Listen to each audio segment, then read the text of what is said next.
नमस्कार दोस्तों, जीएसटी के इस प्रैक्टिकल सेशन में आप सभी का स्वागत है। दोस्तों, हम जानते हैं कि जीएसटी ऑलमोस्ट आ चुका है, तो क्यों ना हम इसके प्रैक्टिकल सेशन को अटेंड करके इसके बारीकियों को समझें, क्योंकि अब जीएसटी आ ही गया है लगभग।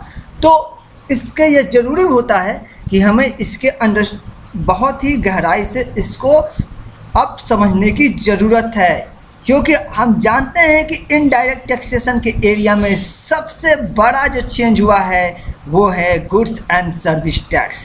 तो आज का जो सेशन है प्योर प्रैक्टिकल बेस है, तो आप अपने माइंड को प्रिपेयर कर लीजिए कि जो भी आप आज जीएसटी के बारीकियों को समझेंगे उसको अपने क्लाइंट प्लेस पर या जहाँ भी आप वर्क करते हो वहाँ अप्लाई करोगे। ये नहीं कि आप सिर्फ जीएसटी का सेशन एज ए न्यूज़ की तरह देखें, कुछ न्यूज़ आया, ये रहा जीएसटी का रेट, ये रहा रजिस्ट्रेशन, ये रहा टैक्स का रूप और ये रहा स्ट्रक्चर। ऐसा कुछ नहीं है। आपको यहाँ मैं बारीकियों से एक एक पॉइंट पर डिस्कस करूँगा, उसको बताया जाएगा और फिर आप उसको कैसे अपने प्लेस पे जहाँ भी आपको अप्लीकेबिलिटी है उसको कैसे अप्लीकेबल करेंगे, टैक्स प्लानिंग कैसे करेंगे, बहुत सारी चीज़ें इसके अंदर आज हम डिस्कस करने वाले हैं।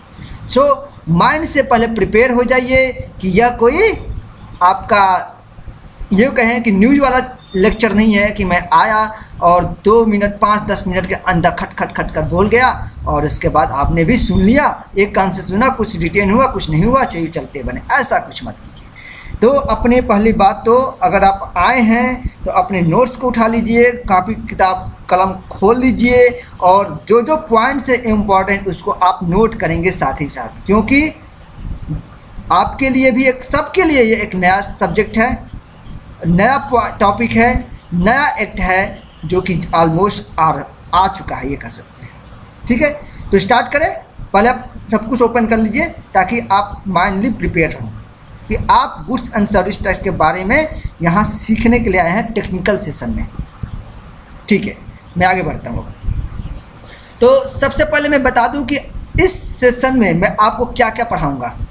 तो सबसे पहले मैं बताऊंगा कि जीएसटी क्या होता है। वैसे तो ऑलरेडी आप लोग जानते ही हैं, फिर भी मैं बताऊंगा कि जीएसटी क्या है, what are the reason for coming GST, main जो रीजन क्या है जो जीएसटी आ रहा है, टाइप्स ऑफ जीएसटी को कितने प्रकार से बांटा गया है, प्रोसेस क्या है होंगे जिसके थ्रू आप चेक करेंगे कि यह अप्लीकेबल मेरे ऊपर या मेरे किस पर्सन के ऊपर सीधी कहा जाए अप्लीकेबल है, मतलब कब एक पर्सन के ऊपर यह अप्लीकेबिलिटी बनती है, चाहे वो पर्सन कोई भी हो, इंडिविजुअल हो, कंपनी हो, एचयूएफ हो, फर्म हो, आर्टिफिशियल जुडिशियल पर्सन, मतलब कोई भी व्यक्ति हो, यदि पर्सन है तो उसके ऊपर कैसे चेक करेंगे अप्लीकेबल है या नहीं है, और अप्लीकेबल है तो कैसे उसका टैक्स कैलकुलेट करेंगे, कैसे उसको आप क्रेडिट देंगे, कैसे उसका आप रजिस्ट्रेशन कराएंगे, रजिस्ट्रेशन कब जरूरत पड़ेगी, रिटर्न कब फाइल करने की जरूरत होगी, कुछ लिमिट्स क्या हैं, और यह सब के बारे में इस सेशन में आज हम डिस्कस करेंगे।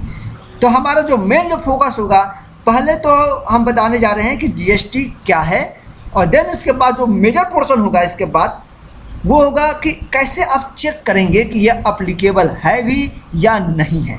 देन उसके बाद कुछ पॉइंट्स हो गए अदर्स में कह सकते हैं, इसके रजिस्ट्रेशन कब कराने जरूरी है, रिटर्न्स क्या है, लिमिट्स क्या है, इस पर आज हम डिस्कस करेंगे। तो ये सब पॉइंट्स है। ठीक है, तो स्टार्ट करूं मैं। तो जीएसटी को सीखने के लिए मैं आपको बता दूं कि पहले आपको एग्जिस्टिंग लॉ के बारे में बताऊंगा कि एग्जिस्टिंग एक्ट जितने भी हैं इनडायरेक्ट टैक्सेशन के वो क्या कहते हैं। अब ज़रा आप ही सोचिए कि जो भी आज की डेट में ट्रेड होता है, बिजनेस होता है या सीधे कहें ट्रेड होता है, वो कितने तरह के होते हैं, वो 3 कैटेगरी में आप डिवाइड करते हैं ना। जो भी आप अगर कोई भी व्यक्ति अगर कोई ट्रेड करता है या बिजनेस करता है या सर्विस देता है तो वो 3 तरह के एरिया में डिवाइड करके अपनी सर्विसेज देता है। जैसे कोई व्यक्ति उसी स्टेट के अंदर, सेम स्टेट के अंदर सर्विस देता है तो उसको बोलते हैं इंट्रा स्टेट। अगर वो व्यक्ति उस स्टेट से किसी दूसरे स्टेट को सर्विस देता है तो वो उसको बोलते हैं इंटर स्टेट सर्विस। जो भी ट्रेड करता है, मैं ट्रेड की बात कर रहा हूँ, ठीक है, ट्रेड सब कुछ या कॉमर्शियल सर्विस या गुड्स कुछ भी देता है, और वही व्यक्ति अगर उस स्टेट से आउटसाइड इंडिया कोई भी ट्रेड करता है तो उसको बोलते हैं इंटरनेशनल ट्रेड। ये रहा प्रेजेंट स्ट्रक्चर जिसके अकॉर्डिंग हम अपने टैक्सेस लगते हैं, इसके अकॉर्डिंग और इसी के अकॉर्डिंग हम बिल बनाते हैं। ठीक है, तो ये प्रेजेंट स्ट्रक्चर है। अब क्या है, ये हमारा प्रेजेंट स्ट्रक्चर यानी कि अब कैसे काम कर रहा है। अब जरा देखिए, अगर कोई अब प्रेजेंट स्ट्रक्चर में भी हम जानते हैं कि हमारे कौन कौन लोग आते हैं ट्रेड में। मैन्युफैक्चरर आता है तो हम मैन्युफैक्चरर से उठाते हैं। पहले प्रेजेंट स्ट्रक्चर को समझिए। अब मैन्युफैक्चरर है, उसको करना है बिजनेस, ट्रेड करना है, इंट्रा स्टेट में है, यहाँ पे है, मतलब सेम स्टेट के अंदर है, एक ही स्टेट के अंदर है। तो वो अपना बिल कैसे बनाता है आज की डेट में, लिखता है, वो वैल्यू ऑफ गुड्स कैलकुलेट करता है, उस पर अपना एक्साइज ड्यूटी लगाता है प्लस वैट लगाता है। क्यों? क्योंकि वो सेम स्टेट के अंदर सेल कर रहा है, ट्रेड कर रहा है, तो इस प्रकार वो अपना बिल बनाता है। अगर यही मैन्युफैक्चरर इंटर स्टेट यानी कि अदर स्टेट को गुड्स बेचता है या सर्विसेज देता है, सिंस मैन्युफैक्चरर है तो गुड्स बेचेगा, ठीक है, तो गुड्स बेचता है तो तब वो कैसे बिल बनाएगा, वैल्यू ऑफ गुड्स लेगा प्लस एक्साइज ड्यूटी और प्लस CST लग जाता है। यह आप लोग अच्छी तरह से जानते हैं।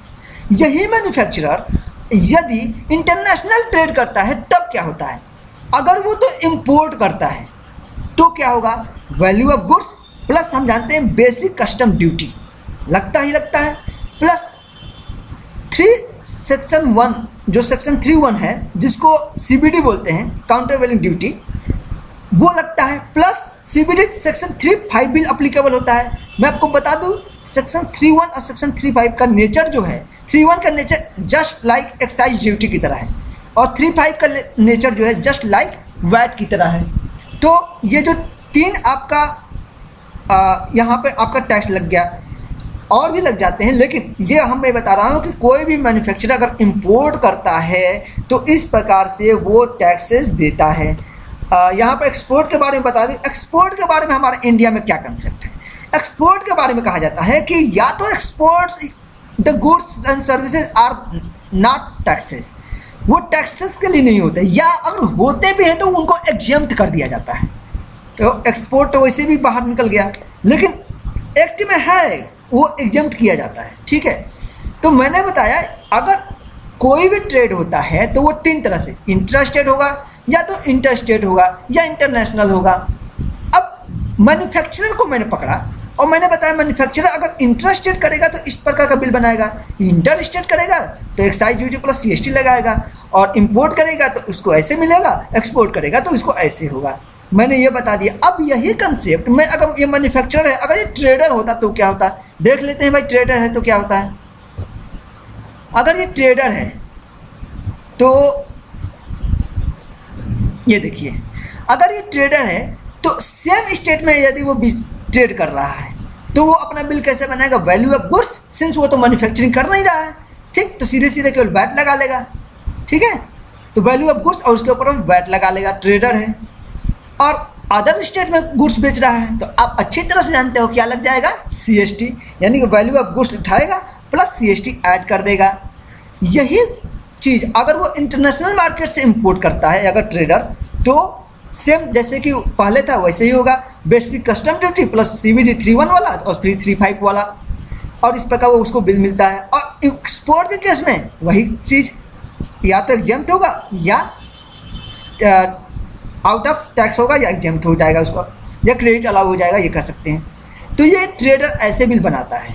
ठीक है, अब बात करते हैं सर्विस प्रोवाइडर की, क्योंकि देखिए जो GST आ रहा है भाई, अब जानते हैं लगभग 17 तरह के टैक्स खत्म हो रहे हैं ना, तो जब 17 तरह के टैक्स खत्म हो रहे हैं तो हम तो देखें, अभी तो मैं आपको 3 तरह का टैक्स दिखा रहा हूँ, 3 या 4 तरह, 3 तरह के कह सकते हैं। एक तो मैं यहाँ पर वैट, CST और CBD, लगभग ये 3 तरह के मैं आपको टैक्स दिखा रहा हूँ। अभी इसके अलावा भी और भी तो बाकी हैं, कुल मिलाकर 17 तरह का टैक्स है। ये मैं 3 तरह का मेजर जो टैक्स का और उसके कुछ कैटेगरी के ऊपर मैंने कैटेगराइज करके मैं कंपेयर करके बता रहा हूँ कि एग्जिस्टिंग में ऐसा प्रोविज़न है। अगर आप एग्जिस्टिंग को समझिए देन आपको इजीली GST को आसानी से समझ सकते हैं। तो अगर सर्विस प्रोवाइडर है तो कैसे बिल बनाता है, अब आप देखिए, अगर आप सर्विस प्रोवाइडर आप खुद हैं तो आप कैसे बिल बनाते हैं। अगर आप सर्विसेज सेम स्टेट को देते हो तो value of services plus service tax जो भी रेट है 15% जो भी आपका रेट करेंट में चल रहा है लगाकर आप अपना बिल बनाकर दे देते हो, ठीक है।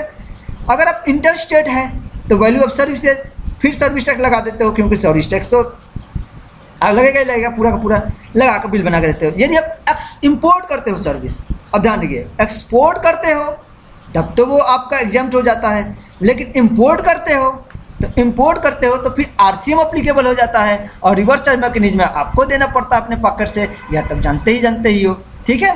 तो ये आपका रहा 3 तरह के। अब देखिए मैं आपको ये दिखा रहा हूँ कि कैसे एग्जिस्टिंग में कितना ऐसी कमियाँ हैं। मतलब टैक्स, एक वर्ड सुने होगा कैस्केडिंग इफेक्ट, मतलब टैक्स अनटैक्स या डबल टैक्सेशन। ये डबल टैक्सेशन कैसे क्रिएट करता है, ये तीनों जो मेजर एक्ट हैं। देखिए, ये अगर ये बंदा जो है कोई भी हो, यहाँ पे कोई भी बैठा हो, मैन्युफैक्चरर है, मैन्युफैक्चरर एक्साइज ड्यूटी लगा लिया, यहाँ पर भी एक्साइज, यहाँ पे भी सीबीडी लगा लिया, या सीएसटी लगा लिया, यहाँ पर बैठ लगा, आपने ये सब बिल बना दिया और ये ट्रेडर के पास जा रहा है, ठीक है। ट्रेडर ये मैन्युफैक्चरर रहा और ये रहा आपका ट्रेडर।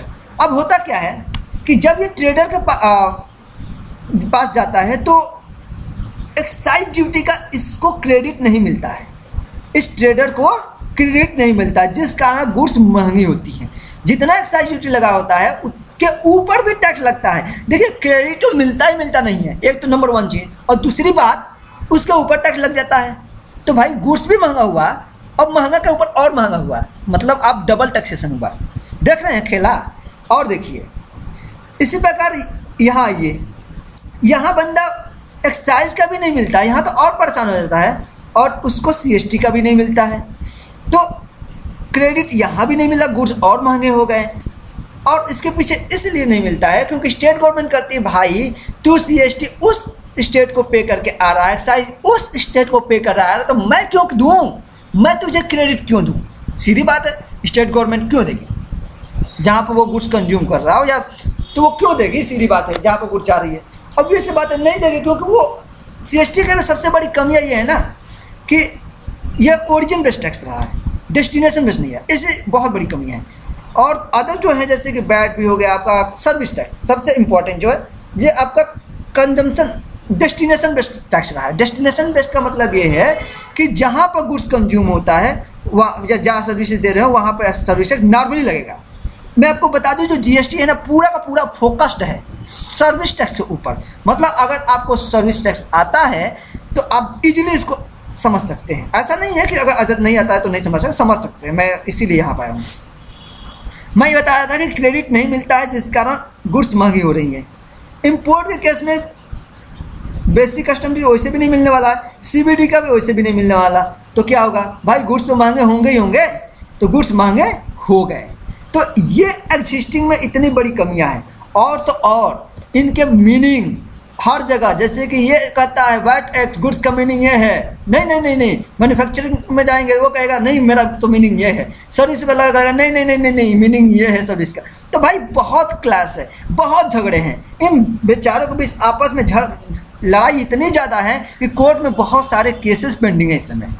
तो उसको भी ख़त्म करने हैं भाई, सरकार को बिजनेस ईजी करने हैं, ईजी है ना, इज टू डूइंग बिजनेस।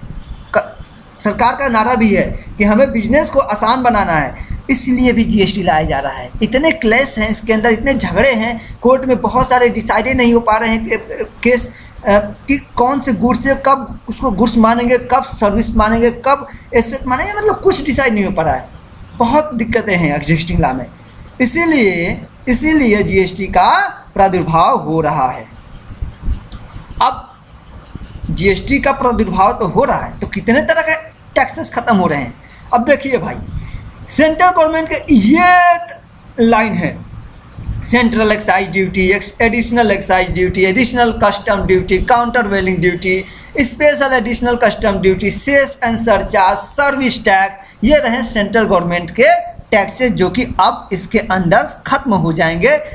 ये सभी के सर्विस टैक्स अबोलिश हो जाएंगे, सब्सिट्यूट हो जाएंगे, खत्म हो जाएंगे। और स्टेट गवर्नमेंट की लिस्ट देखिए, VAT, CST, tax on interstate sale, local taxes, entertainment tax, purchase tax, mandi tax, luxury tax, tax on lottery, betting, octroi, entry, ये इतने तरह के जो टैक्सेस हैं ये स्टेट गवर्नमेंट के सब फिनिश, टन टनाई। ठीक है, अब देखिए ये फिनिश होकर क्या बन रहा है, और यह फिनिश होकर बन रहा है जीएसटी यानी कि गुड्स एंड सर्विस टैक्स। एक थोड़ा सा छोटा सा यहाँ पर आप समझ सकते थे, every act has its own meaning so many dispute, मैंने आपको ऑलरेडी से बता चुका हूँ। तो आपके सामने हैं इतने बड़े एक्ट को ख़त्म बनाकर, इतने टैक्स को ख़त्म करके सिर्फ एक टैक्स जीएसटी, इसीलिए तो कहा जा रहा है one India one rate, single market. यही कारण है, पूरे इंडिया में एक टैक्स होगा, चाहे आप कोई भी गुड्स हो, चाहे कोई भी आप सर्विस दे रहे हो। ठीक है, तो जीएसटी का ये इतने तरह का ख़त्म हो रहा। मैंने एग्जिस्टिंग लॉ दिखाया, उसके अंदर कमियां दिखाया और उसके अंदर बताया कि इतने तरह का टैक्स ख़त्म हो रहे हैं। अब आगे बढ़ते हैं। नाउ अब क्या होगा, अब इसके एक एक पॉइंट को समझते हैं। एक पर्सन कंसेप्ट है, इसका मतलब क्या है। पहले मैंने आपको दिखाया कि मैन्युफैक्चरर आया, वो अलग बिल बना रहा है, ट्रेडर आया, वो अलग तरह से टैक्स लगा रहा है, सर्विस प्रोवाइडर बेचारा आया, वो अलग तरह से बिल बना रहा है। अलग अलग स्टेट में मैंने इंट्रा स्टेट, इंटर स्टेट और इंटरनेशनल ट्रेड के बारे में तीनों को मैंने कंपेयर करके दिखाया आपको। अब बेचारा क्या होगा, तीनों परेशान हैं। अब एक ही व्यक्ति, मतलब समझ रहे हैं आप, अगर किसी का सर्विस प्रोवाइडर भी है, ट्रेडर भी है, मैन्युफैक्चरर भी है, अगर किसी का ऐसा कुछ है तो बहुत परेशान आदमी ही हो जाएगा। तो लेकिन सबको सब खत्म करके, ना जीएसटी के अंदर ना रहेगा मैन्युफैक्चरर, ना रहेगा ट्रेडर, ना रहेगा सर्विस प्रोवाइडर, ये तीनों नाम खत्म करके एक नाम दिया जा रहा है जिसका नाम है टैक्सेबल पर्सन। जी हाँ, बिल्कुल सबको अब हम जानेंगे टैक्सेबल पर्सन के नाम से। अब कोई भी टर्म मैन्युफैक्चरर की बात नहीं होगा, ट्रेडर की बात नहीं होगी, सर्विस प्रोवाइडर की बात नहीं होगा।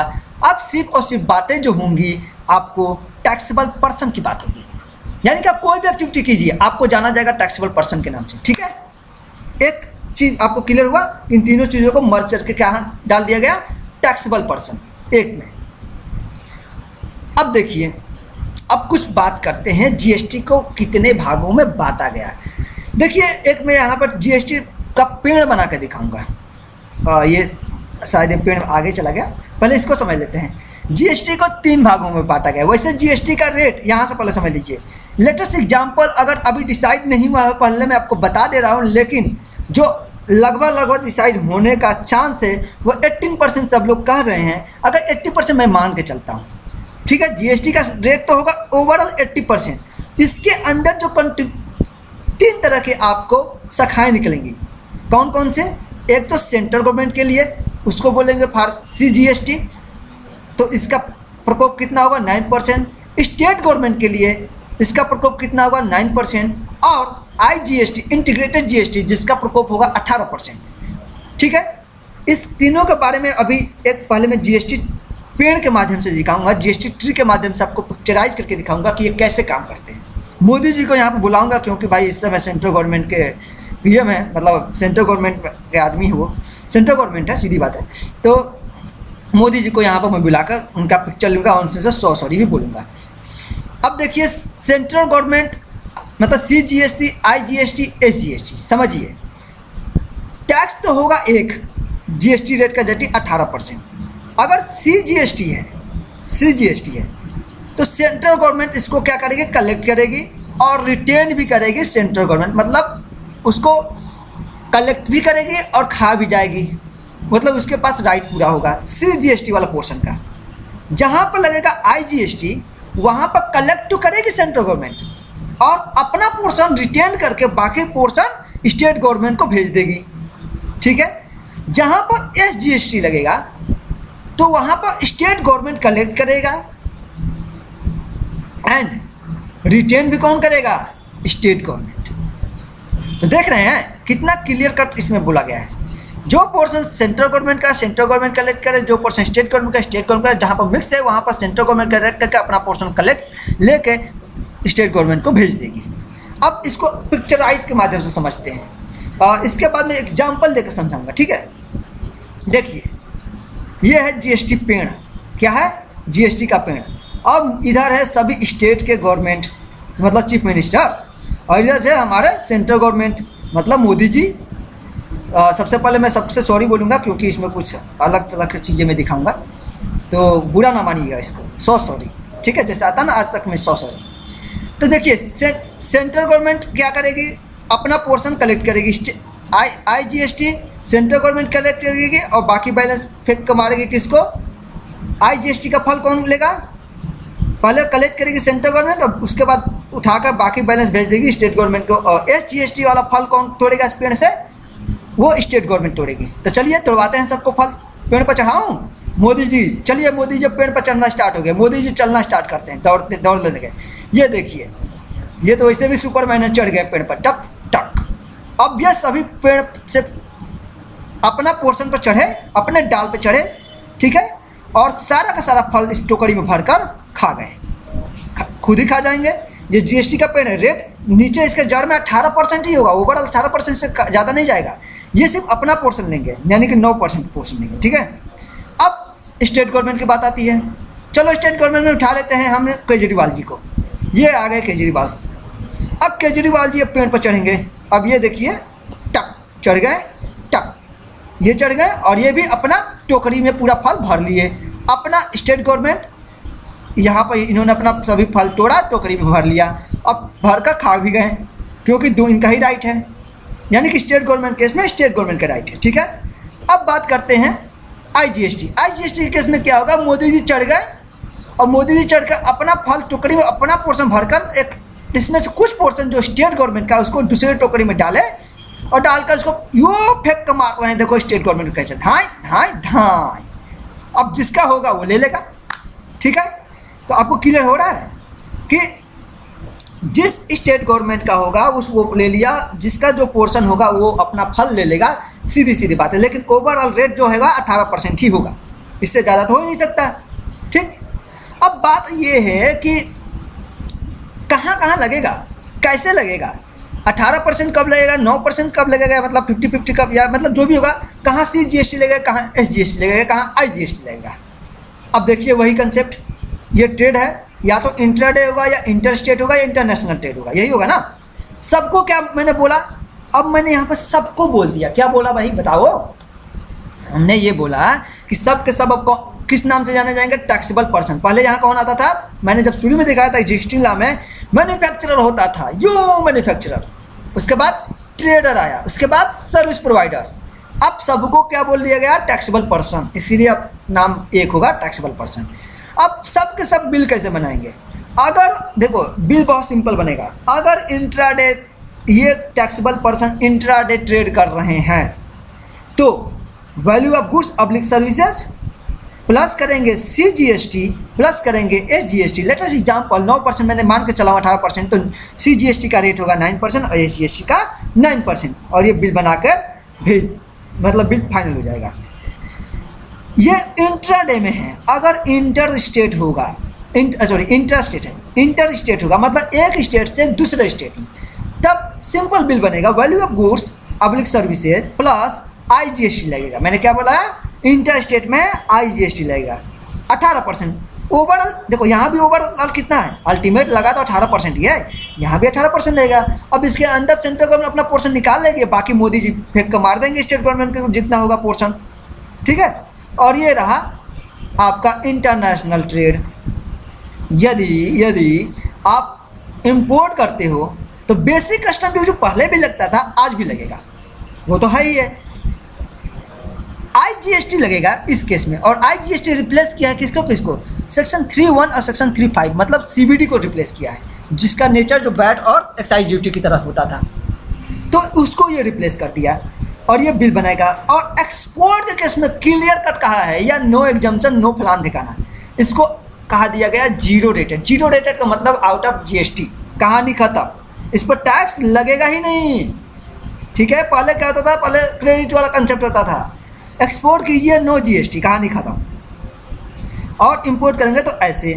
अब मैंने आपको क्लियर पिक्चर में आपको दिख रहा होगा कि भाई CGST और SGST तो सिर्फ दो ही जगह लग रहा है, सॉरी एक जगह लग रहा है, वो है सिर्फ इंट्रा स्टेट, यानी कि जब विद इन स्टेट आप कोई भी ट्रेड करोगे, यानी कि जब कोई taxable person with in state कोई भी ट्रेड करता है तो वो देगा CGST, अपने बिल बनाएगा, और SGST, लेकिन ओवरऑल लिमिट 18% होगी। ठीक है। जब कोई पर्सन या तो वो इंटर स्टेट यानी कि अदर स्टेट को गुड्स या ट्रेड करता है या इंटरनेशनल ट्रेड करता है, तो उस केस में, दोनों केस में लगेगा IGST, यानी कि ओवरऑल सिर्फ दो ही है कंसेप्ट। वैसे अंदर 3 है लेकिन 2 ही है। एक तो इंटर स्टेट में आपका लगेगा CGST SGST, और उसको छोड़ के चाहे आप इंटर स्टेट में CGST SGST, और इंटर स्टेट में मतलब अदर स्टेट और इंटरनेशनल के लिए आपको IGST, ये रहा। तो ओवरऑल आपको 2 ही चीज़ें ध्यान में रखनी है। ठीक है। अब बात करते हैं क्रेडिट कैसे अलाउड होगा। क्रेडिट में भी पहले मैं बताया तो क्रेडिट अलाउ होता नहीं था, मतलब दिक्कतें आती थी टैक्स पे टैक्स आपको। अब देखिए सबसे क्रेडिट सबसे बेस्ट तरीका ये है, CGST का क्रेडिट सबसे पहले अपनों को, यहाँ अपना कौन है सामने में CGST है, तो CGST का पहले CGST के साथ सेटअप क्रेडिट होगा। उसके बाद बचा तो IGST के पास जाएगा, IGST का पहले IGST के पास जाएगा, और SGST का सबसे पहले SGST का। IGST केस में अगर बचेगा तो सबसे पहले तो IGST, उसके बाद CGST भेज दो, उसके बाद SGST, और SGST में सबसे अपने को क्रेडिट मिलेगा SGST को, और उसके बाद बचेगा तो IGST के साथ उसको सेटअप किया जाएगा। तो ये आपका मतलब अपनों के साथ फिर क्रॉस आपको यहाँ पर क्रेडिट अलाउ किया जाएगा। अभी इसका ये क्रेडिट अलाउ के ऊपर मैं अलग से सेशन तैयार करूँगा, क्योंकि थोड़ा सा इसको डिटेल से जानना आप लोगों को जरूरी है। तो यहाँ पर एक ओवरव्यू देता हूँ। अब जो मेन फोकस करना है हमें कि इसकी अप्लीकेबिलिटी कैसे चेक करें कि यह अप्लीकेबल है भी या नहीं है। इसके लिए मैंने स्टेज तैयार किए हैं।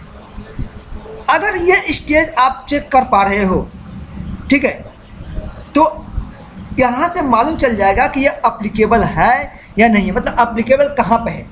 तो सबसे पहले हम जानेंगे कि जैसे कि आप कहीं भी जा रहे हो तो आप जानना चाहते हो कि मेरे ऊपर या मेरे क्लाइंट के ऊपर या जहाँ भी उस टैक्सेबल पर्सन के ऊपर क्या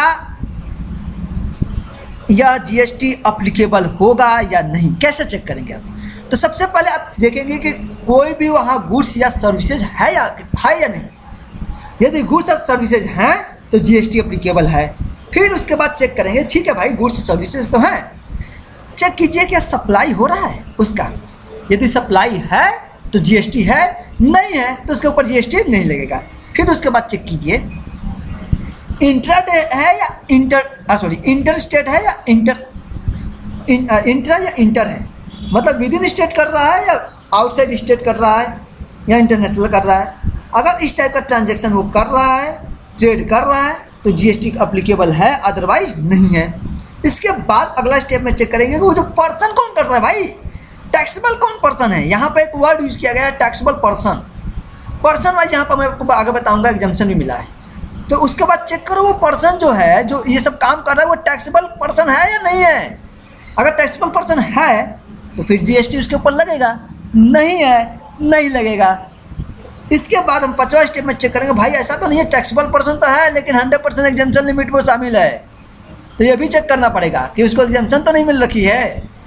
तो इसके बाद कुछ अगर नहीं मिल रखी है 100%, तो भाई यार तो पार्शियल एग्जाम्पशन होगा। दैट मीन्स अब यहाँ पर तो उसको अप्लाई होना ही होना है। अब भाई अब ये 5 मैंने 1 2 3 4 5, अगर ये 5 पॉइंट पर नहीं आ रहे हैं, 5 स्टेज पर नहीं आ रहे हैं, तो 6ठा स्टेज पर तो उसके ऊपर GST अप्लीकेबल अब 100% केस में होगा ही होगा।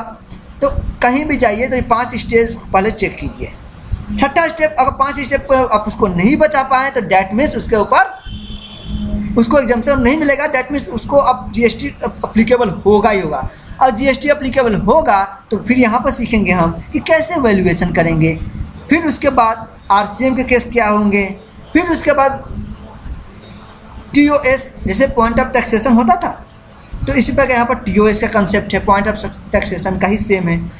उसके बाद वैल्यूएशन करेंगे, कैसे उसका वैल्यू क्या होगा, किस वैल्यू पर देगा, कब रजिस्ट्रेशन कराऊंगा उसका, फिर उसका लिमिट चेक करेंगे, फिर उसकी रिटर्न फाइलिंग होगी, और इस प्रकार अदर चीज़ें हम इस पर डिस्कस अब इसके बाद हम करेंगे।